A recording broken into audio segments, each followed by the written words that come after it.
Over the course of many years, Julian and Nova had fantasized about the sound of small feet stepping about in their house. This moment, the positive pregnancy test that finally shone with hope, had been the culmination of a variety of experiences, including fertility treatments, heartbreaks, and infinite prayers. During the moment when Julian drew Nova into a hug and said, "We're going to be parents," Nova clenched the stick in her fists, which were shaking and tears were flowing down her cheeks. Unease began to creep in, despite the fact that their delight was limitless.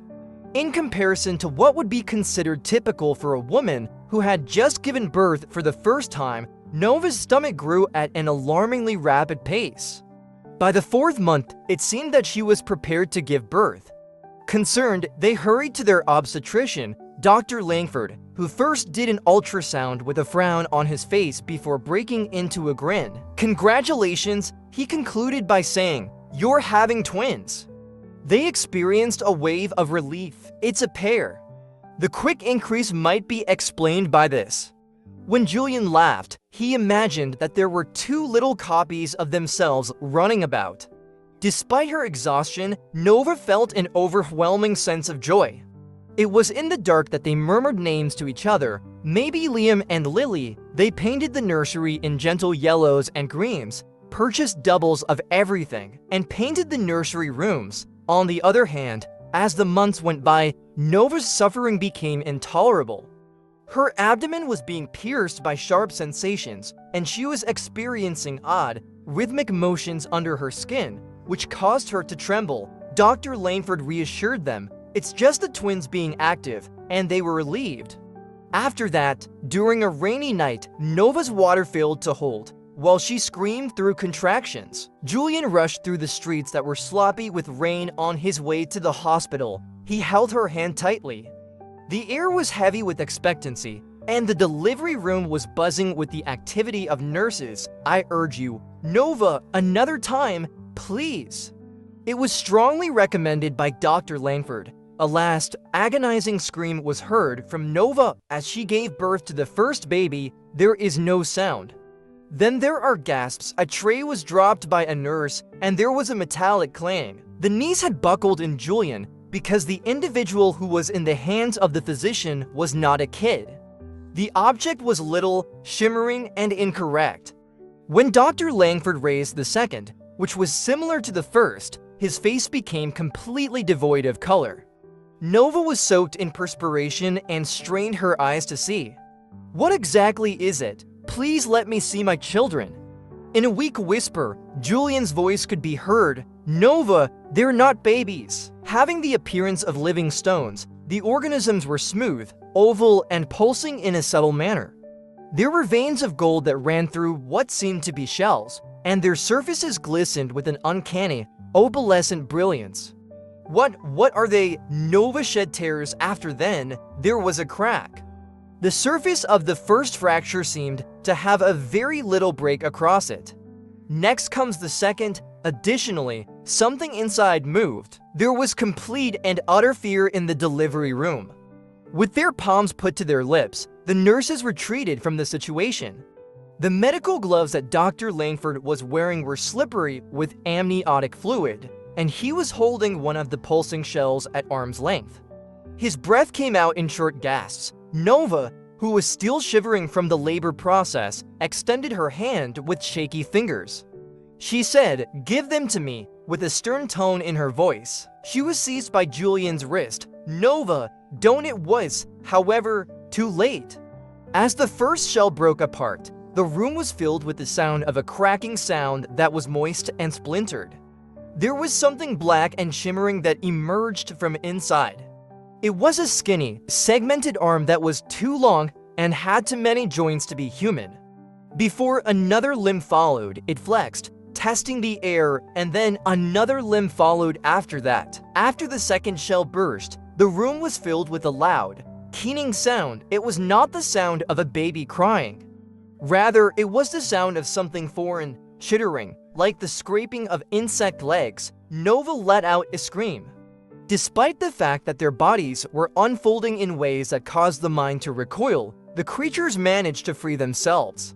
They had no faces, but rather carapaces that were sleek and resembled obsidian, and their limbs ended in appendages that were pointed with needles. They moved in a manner that was eerily synchronized, with motions that were abnormally precise and alert. One of them turned its head, which was devoid of any distinguishing features, toward Nova. There was a tray of tools that Dr. Langford knocked over as he lurched backward. He shouted at the nurses, assuring them to get them out, contain them now. But the monsters moved at a rapid pace, too quickly. As its body clung to the ceiling tiles, it defied gravity and skittered up the wall, causing it to climb higher. Julian was able to just avoid being hit by the other person, and he ended up sliding backward into the floor of the hospital. While she was still bleeding, Nova broke down in tears. Which ones are they? What is IT that I should be aware of? The door suddenly slammed open. Strange, buzzing equipment were brought in by men dressed in black hazmat suits who surged into the room. They were silent as they pointed the gadgets in the direction of the beasts. In response to the high-pitched frequency that permeated the atmosphere, the entities let out shrieks as their bodies began to convulse and then collapsed into twitching heaps. An individual wearing a mask approached, his voice being muffled by the costume he was wearing. "Mrs. Delaney, you need to come with us." Julian struggled to get to his feet again. "Who the hell are you?" As he turned to face Dr. Langford, the guy paid him no attention. "It was expected of you to keep an eye on her. The situation should not have progressed to this point."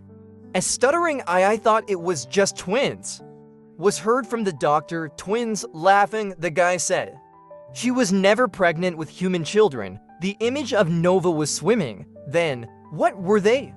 Before responding, the guy in the hazardous materials suit paused. "You were a host." The hazardous materials crew worked with chilling efficiency, securing the animals who were twitching into those containment units that were strengthened. A gloved hand forced Nova back into the bed as she attempted to sit up, despite the fact that she was debilitated and shaking. The lead operator spoke to Mrs. Delaney in a tone that was devoid of any emotion and conveyed the message: "You need to remain still. There will be time for answers later." Julian made a move to advance, but two agents were able to stop him. "What in the name of all that is holy? Oh my God, what have you done to my wife?" The operator paid him no attention and instead turned his attention to Dr. Langford. "You were given an explanation of the potential dangers associated with the operation. This was a failure in terms of containment procedure?" Nova only murmured, her thoughts raced. Had she been subjected to any kind of experimentation? Had she even been pregnant in the first place? The doctor's expression changed to one of remorse. "I swore to myself that I had no idea it would reach to this extent." The preliminary scans revealed the presence of viable embryos, human embryos. When Nova moved in closer, the visor of the operative mirrored the tears that were streaming down her cheeks. "You were implanted with something else entirely." She felt a chilling fear work its way down her spine. "What do you mean, implanted?" A sudden thump began to reverberate from inside one of the containment containers. Before he had the opportunity to respond, there was still life in the animals. As the reinforced glass broke under the influence of an unusual power, one of the hazardous materials agents uttered a curse. As it strained against the breach, the creature within writhed its limbs in an attempt to determine whether or not it was weak. "We have to get moving at this moment," the chief operator yelled. Nova was pushed toward the entrance of the facility while being put onto a stretcher and having her fur-lines yanked out of her arms. When Julian was restrained, he battled against them. "Nova! No way would you dare to take her!" He was taken aback by a resounding crack. There was a break in the containment unit. The needle-like limbs of the monster pierced through the hazmat suit like paper as it propelled itself toward the closest agent. An injection of a black, viscous substance was administered to the guy, and he let out a scream as it was administered. Subsequently, his body became stiff and convulsed. In the direction of Nova, the second monster crept slowly. She shouted and scurried back at the same time, but it was too late, and it lunged. A gunshot could be heard. The creature's carapace burst, releasing a shower of dark ichor into the air. The creature screamed and thrashed before finally succumbing. The second beast growled and retreated into the shadows as other armed law enforcement officers poured into the area.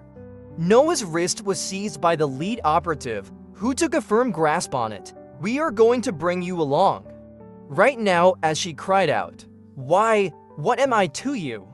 The response he gave caused her blood to become ice. "You're the only one who survived the incubation.